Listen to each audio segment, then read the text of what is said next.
Պողոս առաքյալն ասում է, հիմա տեսնում ենք ինչպես հայելու մեջ, բայց հետո դեմ հանդիման կտեսնենք Տիրոջ։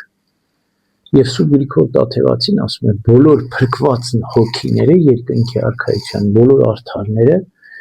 մեկ բանով նույն կլինեն։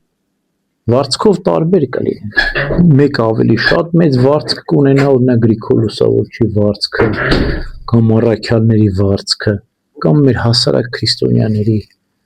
վարձքը տարբեր են, չէ՞։ Բայց մեկ բանով նույն կլինեն։ Այդ ո՞րն է այդ մեկ բանը։ Քրիստոսի տեսությունը։ Բոլոր քրիստոնյաները, բոլոր արդարները երկնքի արքայության մեջ պետք է տեսնեն Քրիստոսին աստվածությամբ եւ մարդեղությամբ։ Քրիստոսին պիտի տեսնեն։ Հենց մարդեղացած Աստծուն պիտի տեսնեն։ Հա՞, թե ֆիզիկապես եւ թե հոգեպես։ Եվ ասում է ավելի մեծ երանություն չկա, քան Քրիստոսի տեսությանն արժանանալ երկնքի արքայության մեջ։ Եվ ասում է մեղավորներն էլ դժոխքում, ասում է միշտ սատանային պետք է տեսնեն։ Հակառակ։ Եվ ամենի մեծ թշվառություն ու դժբախտություն չկա, քան Քրիստոսի տեսությունից զրկվել եւ սատանային տեսնել։ Հակառակ։ Ուրեմն հենց Քրիստոս դրա համար մարդեղացավ, մարմնացավ, որպեսզի մարդկությանը փրկի, մարդկությանը իր հետ երկինք տանի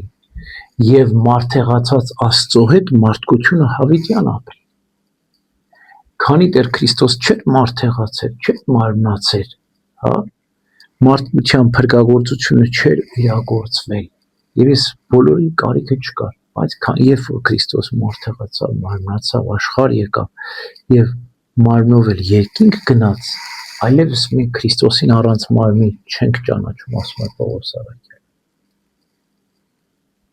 Մենք առանց մարմնի Քրիստոս չենք ճանաչում։ Հիսուս Քրիստոս օծյալ փրկիչ։ Քրիստոս օծյալ է եւ մարմին, Հիսուս փրկիչ է, եւ Աստված, Աստվածը մարդ։ Մեր նախակարապետը գնաց երկինք եւ այնտեղ է հիմա եւ այնտեղ պետք է լինի ահեղ դատաստանից հետո հավիտյան պետք է լինի։ Եթե Քրիստոս մարմնով հոր Աստծո աջ կողմում է,